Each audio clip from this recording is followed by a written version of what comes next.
Last time on DragonBall Z. This is a big deal. Perhaps the scouter is malfunctioning. Good. Okay, that's not good. Third one for the game.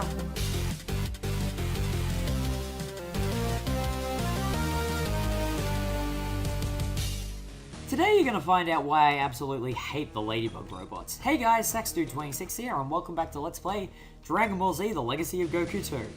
Last time we encountered androids 19 and 20 on Amembo Island before watching them raze an entire town to the ground. We've since moved the fight to the southern continent to try and avoid further casualties, but Goku's starting to struggle, and that's a very big concern. Still, he starts probing Android 20 for answers. How does he know who we all are? So ever since the first encounter that Goku had with the Red Ribbon Army back in Advanced Adventure, Dr. Gero has been fitting tracking devices on all of the Ladybug and surveillance robots to collect data on the way we fight, how we use our energy, how we performed in the World Martial Arts Tournament, and our mastery and adaptation of the Kamehameha wave. This continued through to our adolescence, our fights with the rest of the Z Fighters, and the start of the Saiyan arc in Legacy of Goku 1. As such, they have data on all of us, including Gohan. All up to the point where Goku fought off against Vegeta, because that was the point where the fight got so heated with so much energy that it fried the circuits of their senses. So Goku further asks, did this surveillance continue when we went to planet Namek? Apparently Dr. Gero decided at that point the sensors have been fried. We've got as much information as we're going to get, and it's more than enough. So he settled for getting no more information and started compiling the data for his androids. But as far as Goku's concerned, that's barely scratching the surface, and Piccolo makes the obvious point. Did you guys really have enough data to try and predict something like Goku becoming a Super Saiyan? Yeah, their data is well out of date.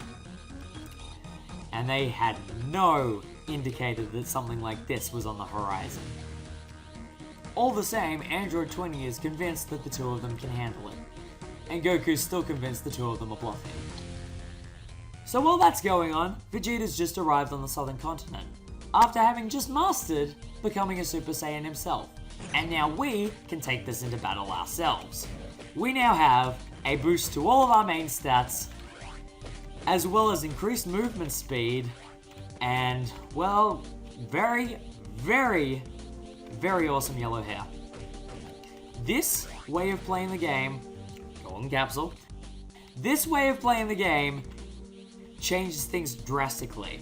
We can move much faster, our power output and our strength output is insane, our endurance to attacks both energy and physical based is dramatically higher. The biggest crux of this transformation is the fact that it is constantly draining energy. As such, using energy-based attacks with it will deplete your energy bar very quickly. As such, if you enter an area with it, yeah, I just leveled up, but that's the only way I was getting back that full energy bar. That and relying on energy drops from enemies as we go.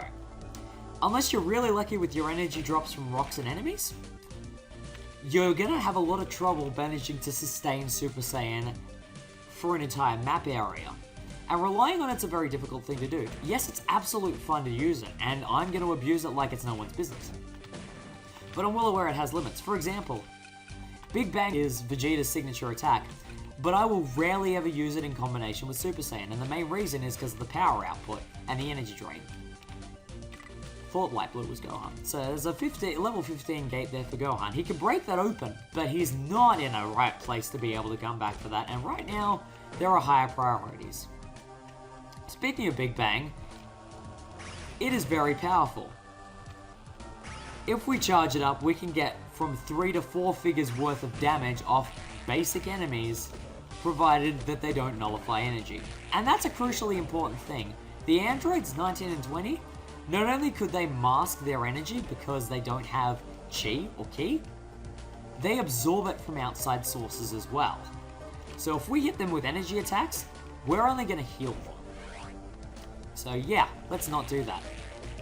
But yeah, these ladybugs, they're annoying as heck. They've been collecting data on all of us ever since Not only when Goku first stormed Pilaf Castle, but also since Muscle Tower.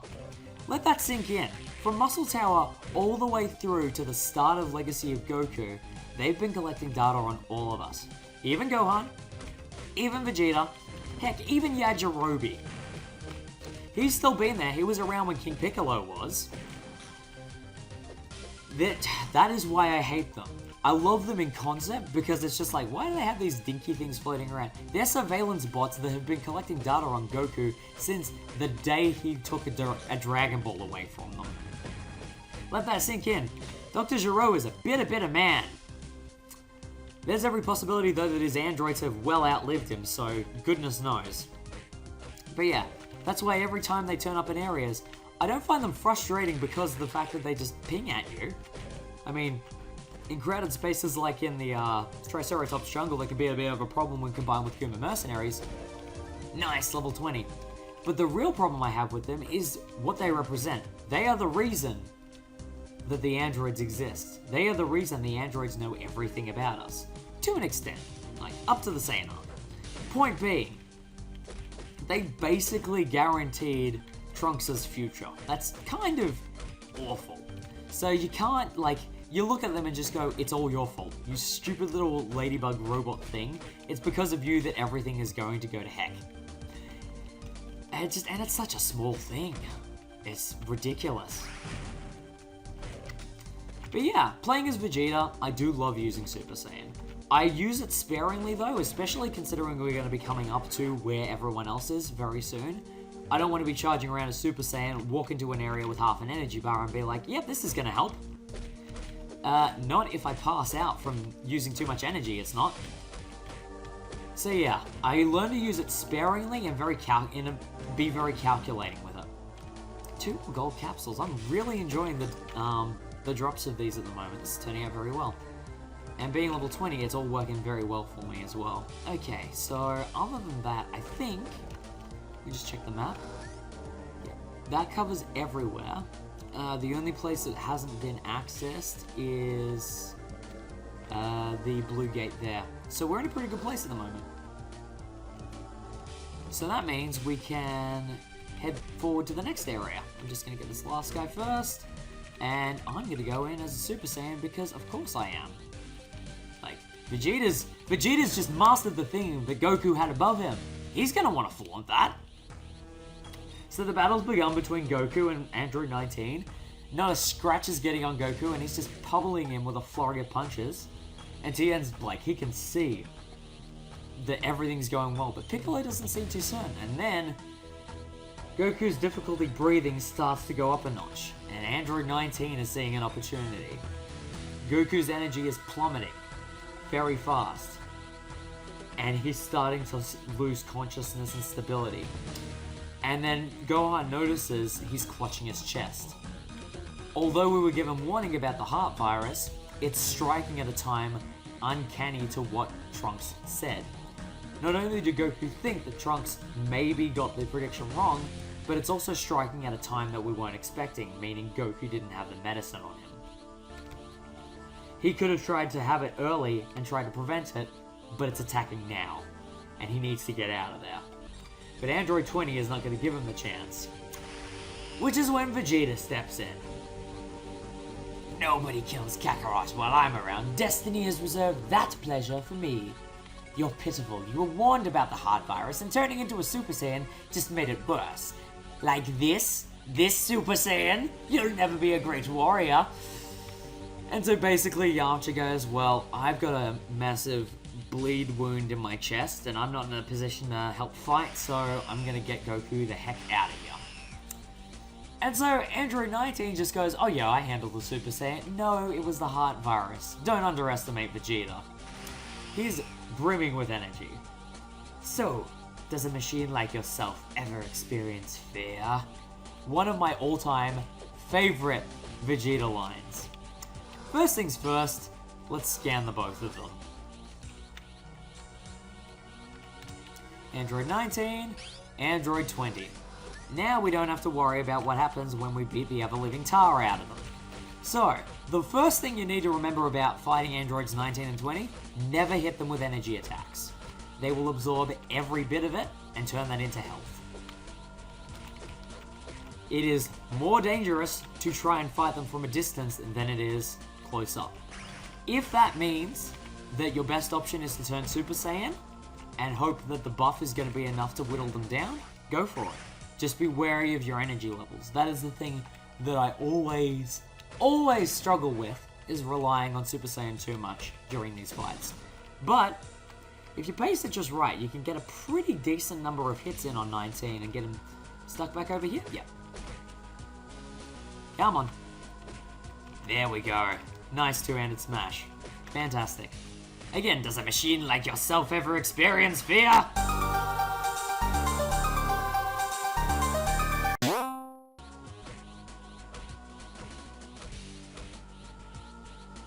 Your boneheaded creator picked a fine chapter to admit. Oh, that is so satisfying knocking him out as a Super Saiyan. You really thought you had a chance against me? Fresh out of the factory without a warranty. I love when Vegeta gets cocky.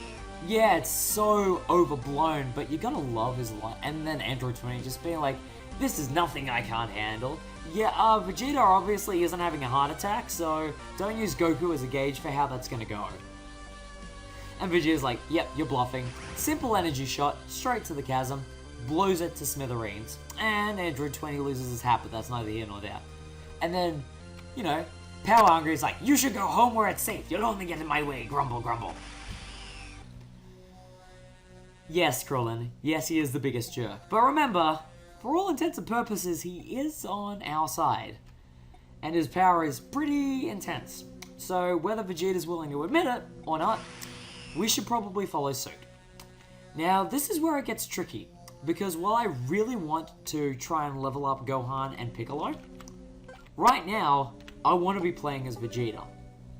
For the simple fact that Vegeta has a much higher power output, he's got Super Saiyan to help buff up everything that he's dishing out, which means higher movement speed, and that also further means that he's going to be doing a lot more damage. Of course, I can't rely on energy for anything other than a buff, and that works fine, because there'd be no reason for me to be relying on Big Bang Attack or even a simple Ki Blast. It's going to be nullified and heal them. And that's why Vegeta's in the best prime situation, because for anyone else, their energy bar is basically going to waste at this point. This is a good time for me to be taking advantage of everything and going, you know what? Now is the time to be taking advantage of what Vegeta has going for him and use Super Saiyan to my advantage. Yes, it means he's probably going to hit level 21 before the others hit 19, but that's honestly going to be better in his interest. So, flight charge coming up. Let's go. And first things first, we're going to scan him as he goes in, just to make sure that the health isn't different. He's got the hat back on.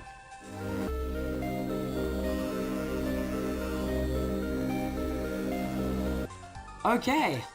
Also note that his bio says he's a near identical match, appearance-wise, as a double for Dr. Gero. Remember that. That's a very important thing.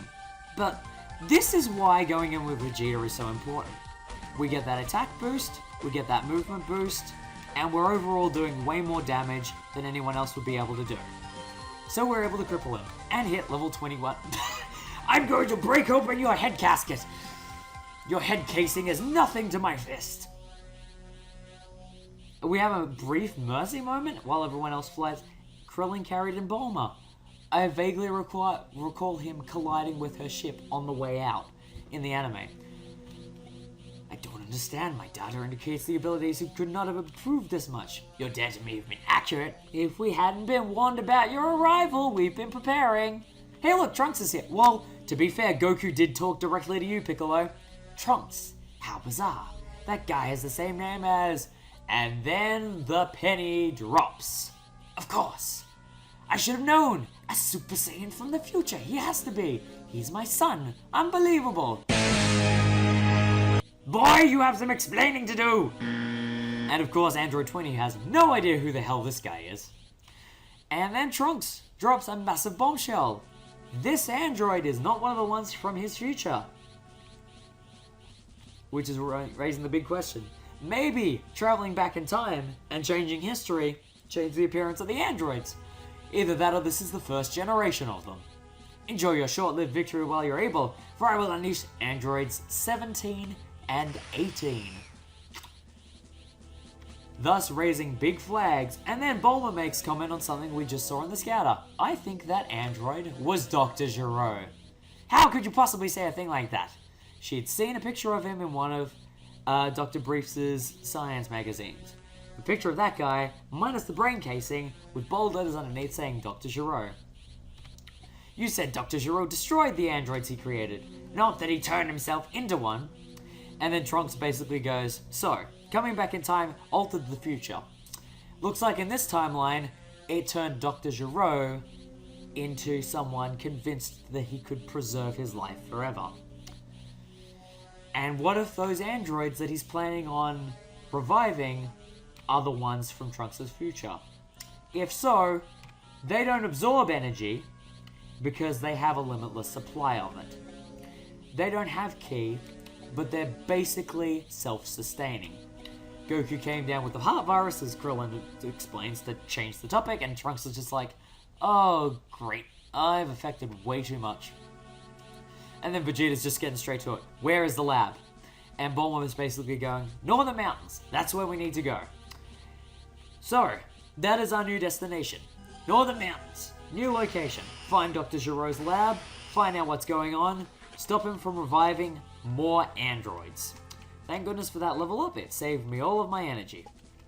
So, with that, we have a new goal in mind. Android 20 was actually Dr. Gero. This is a bit concerning. So, where do we want to go now? Do we want to go straight to the Northern Mountains? Or... because I was tempted to take Gohan back to his gate to try and level him up. But I don't know. What have we got ahead of us? Scorpions! Fun! We're a bit short on time and I kind of want to start progressing.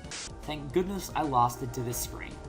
We want to head to the Northern Mountains or do we want to head somewhere else? The Z-Fighters follow Dr. Gero in hot pursuit. Will they be able to stop him reviving more of his android creations? Find out in the next exciting episode of Dragon Ball Z. Unless, of course, we decide that we're just going to go back to the southern continent and explore that level 15 gate, because, I mean, hey, that could be fun.